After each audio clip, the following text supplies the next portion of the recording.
अस्सलाम वालेकुम नाज़रीन, गिरदो पेश पर आज की वीडियो के साथ मैं हूं रज़ीउद्दीन रज़ी। रोज़ाना शाम 5 बजे आप हमारी ये वीडियो देखते हैं। अगर आपने अब तक हमारे चैनल को सब्सक्राइब नहीं किया तो सब्सक्राइब कीजिए और बेल आइकन को क्लिक कीजिए। आज मैं एक ऐसी हस्ती के बारे में बात करना चाहता हूं जिनकी बरसी गुज़श्ता रोज़ मनाई गई। 15 सितंबर को प्रोफेसर हुसैन सहर की चौथी बरसी मनाई गई। हुसैन सहर इस शहर में अगर उन्हें कहें कि दबिस्तान मुल्तान के उन चंद लोगों में से थे जो मुल्तान की पहचान बने, पाकिस्तान भर में ही नहीं दुनिया भर में। और उनके फ़न की अगर हम जहतों पर गौर करें तो उनके फ़न की बेशुमार जहतें हैं। एक कादिरुल कलाम शायर की हैसियत से उन्होंने उर्दू में भी शेर कहे, पंजाबी में भी कहे, मुख्तलिफ असनाफ भी उन्होंने उनमें भी तवा आजमाई की।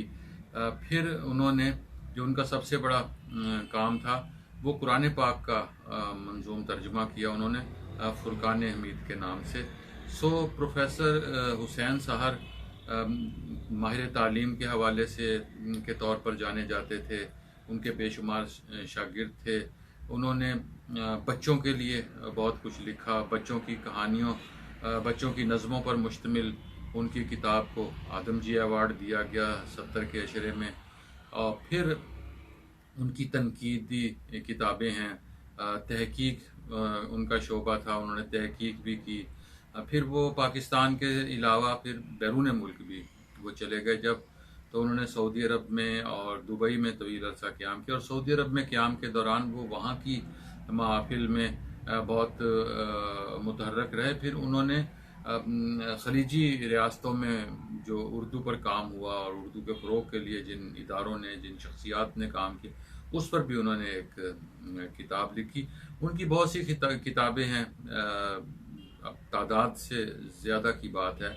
उसमें शेरी मजमूए भी हैं, उसमें उनके बहुत से अशार ज़ुबान ज़द आम हुए, जिनमें मेरे लिए तो सांस भी लेना महाल है, ये कौन ज़िंदगी की दुआ दे गया मुझे। ये उनके मकबूल तरीन अशार। मैं लहलहाती शाख को समझा था ज़िंदगी, पत्ता गिरा तो दर से फना दे गया मुझे।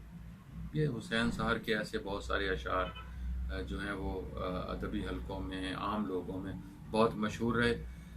लेकिन मैं जिस बात पर बात करना चाहता हूँ, जिस मौजू पर बात करना चाहता हूँ, चंद लोग ऐसे हैं जिन्हें इतनी बहुत सी खिदमात के बावजूद इस शहर में उस तरह पजीराई नहीं दी गई जिसके वो हकदार थे। उनको उस तरह इस शहर ने वो रेडियो के हवाले से भी उन्होंने रेडियो पर बेशुमार फ़ीचर लिखे, रेडियो पर गीत लिखे, लेकिन हुसैन सहर को मुल्तान ने वो पजीराई नहीं दी जो उन्हें मिलनी चाहिए थी। उन्होंने जो कुछ भी किया, यहाँ बहुत सारे इदारे हैं जहाँ उन्हें नज़रअंदाज किया गया, जहाँ उन्हें रोकने की कोशिश की गई। ख़ास तौर पर ज़िक्रिया यूनिवर्सिटी मुल्तान एक ऐसा इदारा था जहाँ कुछ लोगों को, जो लोग यहाँ मुल्तान में बहुत मुतहर्रिक थे, उस इदारे को उन लोगों की खिदमात हासिल करना चाहिए थी। लेकिन बाज़ वजूहात की बिना पर उस इदारे में वो नहीं जा सके, वो नहीं गए। अब उसमें आप उनकी एकेडमिक क्वालिफ़िकेशन की बात कर लें कि उन्होंने जनाब डॉक्टरेट उन्होंने नहीं किया था, डॉक्टर होना लाजमी है, एमफिल होना लाजमी है। लेकिन ये भी एक हकीकत है कि बहुत से लोगों को जब आप नवाजना चाहा आपने, तो उन्हें आपने इन सारी क्वालिफ़िकेशंस के बावजूद वहाँ बुलाया भी और वहाँ आपने उनकी खिदमत भी हासिल की। और फिर आपने ऐसा सबब भी पैदा किए कि उन्हें वहीं काम, आपने उनसे लेक्चर्स भी लिए, उनको क्लासें भी दी और फिर उन्होंने इस दौरान वो जौन सी आप उस इदारे के लिए लवाजमात थे वो भी पूरे कर दिए। प्रोफेसर हुसैन सहर के साथ ये भी हुआ।